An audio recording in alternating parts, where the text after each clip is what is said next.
வினோத் வந்து டைரக்ட் பண்ணதுலேயே வந்து எவ்வளோ நல்ல படங்கள் இருந்தாலுமே அவர் வந்து ஒரு பெரிய ஹீரோஸ் கிட்ட போகும்போது அவர் ட்ராக்ல இருந்து கம்ப்ளீட்டாக சேஞ்ச் ஓவர் ஆகி ஹீரோஸ்க்கு என்ன வேணும்னு மட்டும்தான் பார்க்குறாரு அப்படின்ற மாதிரி நான் ஃபீல் பண்ணுறேன். நம்ம முன்னாடிலாம் பார்த்தோம் அப்படின்னா ஒரு படம் வந்து ஆல்ரெடி வந்து ஒரு லாங்குவேஜில் வந்து எடுத்திருப்பாங்க. எக்ஸாம்பிளுக்கு ஒக்கடுன்னு ஒரு 2003 வந்து ஒரு படம் வந்து வரும். ஆனால் அது வந்து எப்படி வந்து ஒரு தெலுங்கு ஃபிலிமு. அந்த படத்தை வந்து தமிழில் வந்து ஆடியன்ஸ்க்கு ஏற்ற மாதிரி 2004 வந்து கில்லி அப்படின்னு சொல்லிட்டு நேம் ட்ரான்ஸ்ஃபர் பண்ணி ரீமேக்காக வந்து எடுத்திருப்பாங்க விஜய். அந்த படம் வந்து சூப்பராக பிளாக் பஸ்டர் ஹிட்டுங்க. அப்போ பார்த்தோம் அப்படின்னா தெலுங்கு படத்தை வந்து நம்ம யாருமே வந்து பார்க்க மாட்டோம். இப்போ இந்த ஜென்ரேஷனில் வந்து ஓடிடி அப்படின்றது நிறையவே வந்துருச்சு. லாக்டவுனில் வந்து நிறைய டிராஸ்டிக் சினிமாஸ்லையும் வந்து சேஞ்சஸ் இருக்கு. ஒரு மூவி வந்து வருதுனாலையுமே அது வந்து தமிழ், தெலுங்கு, மலையாளம், ஹிந்தி, இங்கிலீஷ் அப்படின்னு சொல்லிட்டு எல்லா லாங்குவேஜுமே டிரான்ஸ்லேட் பண்ணி தான் வந்து ஓடிடியில் வருது. இந்த சுச்சுவேஷனில் கூட 2023 வந்து பகவந்த் கேசரி அப்படின்னு சொல்லிட்டு ஒரு படம் வந்து வந்திருக்கும். பாலியா வந்து நடிச்சிருப்பாங்க.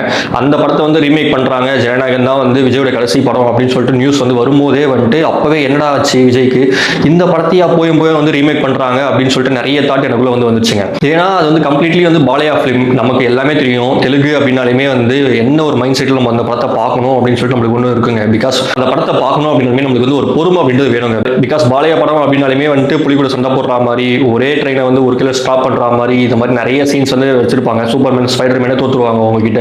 அந்த மாதிரி வந்து படத்தை வந்து எடுப்பாங்க.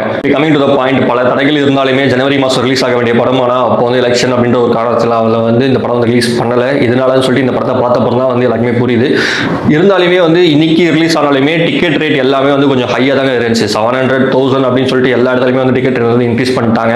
ஸோ அதனாலேயே வந்து எனக்கு டிக்கெட் வந்து கிடைக்கல நிறைய. நான் வந்து ஒரு அந்த காசில் வந்து நான் 3 படத்தை பார்த்துருவேனே அப்படின்னு சொல்லிட்டு எனக்குள்ள ஒரு ஆதகம் இருந்துச்சு. ஸோ நான் வந்து டிக்கெட்டை வந்து நிறைய சர்ச் பண்ணதில் வந்து எனக்கு வந்து ஒரு தேட்டரில் கம்மியாக கிடைச்சது. அதே ரேட்டில் தான் கிடைச்சது. ஸோ நான் வந்து இந்த படத்தை பார்த்தாச்சுங்க. இந்த படத்தில் வந்து ஊரில் இருக்க எல்லாருமே வந்து நடிக்க வச்சிருக்கானே சொல்லலாம். முக்கியமாக வந்து நாசர், சுனில், பிரியாமணி, அதுக்கப்புறம் நரேன், பிரகாஷ் ராஜ், கௌதம் மேனன், மெயின் வில்லனா வந்து பாபி டியோல், ஹீரோயினா வந்து பூஜை ஹெக்டே, மமிதா பாஜு, இன்னும் பல நிறைய பேரை வந்து எக்கச்சக்கமாக இந்த படத்தில் போட்டு நடிக்க வச்சிருக்காங்க. ஆனால் ஸ்க்ரீன் ஃபுல்லாமே ஆக்குபை பண்ணது என்னமோ விஜய் மட்டும் தாங்க சொல்ல முடியும். ஃபர்ஸ்ட் ஆஃப் ஃபுல்லாமே அப்படியே பகவந்த் கேசரியை கிண்டி வச்சிருக்காங்கன்னே சொல்லாங்க.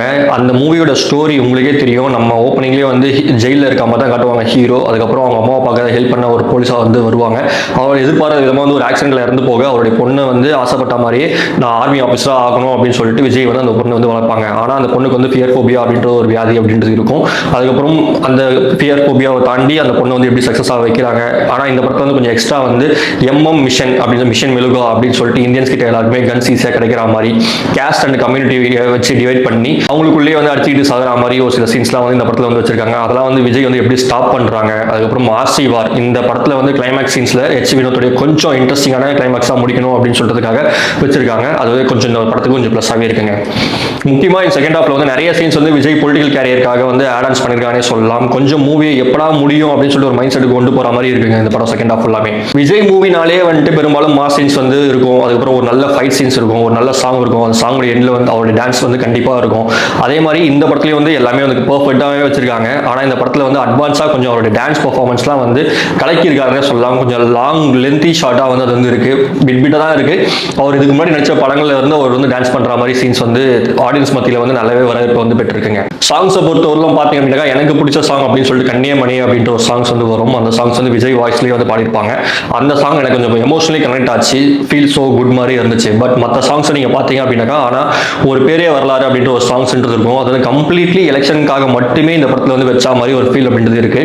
ஒன்லி விஜய் ஃபேன்ஸ்க்கு மட்டும்தான் வந்து கனெக்ட் ஆகும். நம்ம பாலையா மூவிலே வந்து பார்த்துருப்போம். குட் டச் பேட் டச்லாம் வந்து கொண்டு வந்திருப்பாங்க. அதே மூவில வர மாதிரி அது வந்து பாலியா ஸ்டைலில் இருக்கும். இந்த மூவிலுமே வந்துட்டு அதே scene good touch bad touch சீனை வந்து ரீக்ரியேட் பண்ணியிருக்காங்க. நம்ம சிஎம் ஸ்டைலில் வந்து சொல்றதும் அது கொஞ்சம் நல்லா இருக்குங்க. சிஎம் சொன்னதும் ஞாபகம் வருது. டைட்டில் கார்ட்லேயே வந்து நம்ம ஃபேன்ஸ் எல்லாமே கத்தி கத்தி நம்ம காது எல்லாமே கிழிச்சிட்டாங்கன்னே சொல்லலாம். பிகாஸ் டைட்டில் கார்டு வந்து உங்களுக்கே தெரியும் என்ன டைட்டில் கார்டு வந்து இந்த மூவி கொண்டு வந்திருக்காங்க அப்படின்னு சொல்லிட்டு. ஸோ இந்த படத்தில் வந்து எமோஷனலி கனெக்ட் பண்ற சீன்ஸ் வந்து நிறையவே கொண்டு வந்திருக்காங்க. மமிதா குறிப்பாக அவங்க லவர் கார்த்திகிட்ட வந்து எங்க அப்பா வந்து இப்படி அப்படின்னு சொல்லி பேசுகிற அந்த சீன் வந்து கொஞ்சம் எமோஷனலாகவே கனெக்ட் ஆகுதுங்க.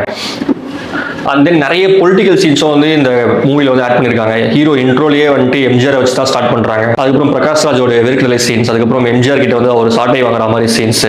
அந்த எம்ஜிஆர் கிட்ட சாட்டை வாங்கினாலுமே வந்துட்டு எம்ஜிஆர் பார்த்து தலை அப்படின்னு சொல்ற ஒரு வசனம், கண்ணகி சிலைக்குள்ள போராட்டம், தூத்துக்குடி துப்பாக்கி சூடு, எல்லாரையும் சுட்டு தள்ள போலீஸ்க்கு அந்த ஒரு பொண்ணை மட்டும் விட்டாங்க. அவங்க தான் போய் ப்ரொடெஸ்ட் பண்ணுவாங்க அப்படின்னு சொல்லி விட்டாங்க போல. இதெல்லாம் வந்து சினிமாவில் மட்டும் தான் நடக்கும். இதெல்லாம் நம்புற மாதிரி அங்கே இருக்கு. என்ன பண்றது, நம்பிதான் ஆகணும், வேற வழி இல்லை. விஜய்க்கான மாஸ் சீன்ஸ் நிறைய இந்த படத்துல இருந்தாலுமே எனக்கு பர்சனலா கனெக்ட் ஆன சீன்ஸ் எது அப்படின்னு சொல்லி பாத்தீங்க அப்படின்னா அப்படின்னாக்கா இன்டர்வல் பிளாக்ல வந்து ராவண மவண்டா அப்படின்னு சொல்லிட்டு பைக்ல அவர் வந்து வருவார். கேஜிஎஃப் ஸ்க்ரீன் கட்டில் வந்து என்ட்ரி கொடுப்பாங்க. லிட்ரலி அனியோடைய மியூசிக்கும் அந்த சீன்ஸ்க்கும் தியேட்டரில் ஃபேன்ஸ் கத்துற அந்த சவுண்டுக்கும் வந்து கொஞ்சம் சிலுத்திருச்சுனே சொல்லலாங்க.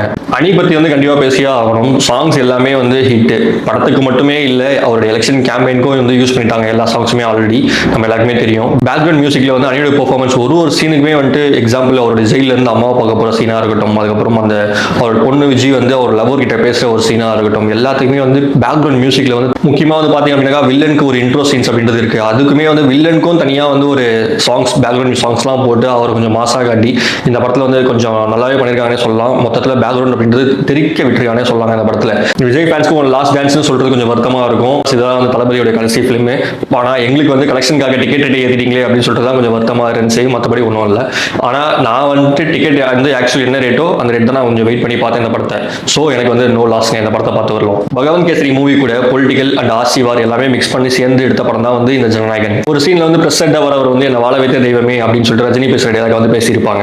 இந்த மூவில பாத்தீங்க அப்படின்னா மதன் கௌரிக்குன்னு ஒரு ஆக்டிங் கொடுத்துருக்காங்க. அவர் ஆக்டிங்கே வரல அப்படின்னாலுமே இந்த படத்துல வந்து நடிச்சிருக்காங்க. யூடியூப்ல வந்து அவர் வந்து என்ன பேஸ்ல வந்து பேசுவாரோ அதே பேஸ்டோட தான் வந்து இந்த படம் ஃபுல்லாமே டிராவல் பண்ணியிருக்காங்க. கொஞ்சம் பேஸ்டோட மாத்திரம் கொஞ்சம் பெட்டரா இருக்குங்க. மொத்தத்தில் இது வந்து ஒரு ஏ சர்டிஃபிகேட் ஃபிலிம். கொஞ்சம் தலையை வெட்டுற மாதிரி சீன்ஸ், அதுக்கப்புறம் கையை வெட்டுற மாதிரி சீன்ஸ்லாம் வந்து நிறைய காமிச்சிருக்காங்க. கொஞ்சம் பிளட்லாம் வந்து நிறைய காமிக்கிறாங்க. அதனால இந்த படத்துக்கு வந்து ஏ சர்டிஃபிகேட் ஃபிலிம் வந்து கொடுத்துருக்காங்க. லாஸ்ட் பட் நாட் லீஸ்ட் விஜயோட லாஸ்ட் ஃபிலிம் உமன் எம்பவர்மெண்ட் தான் முக்கியம் அப்படின்னா பிங்க் அது வந்து ஆல்ரெடி வந்து தலை வந்து பண்ணிட்டாரு. சரி ஓகே.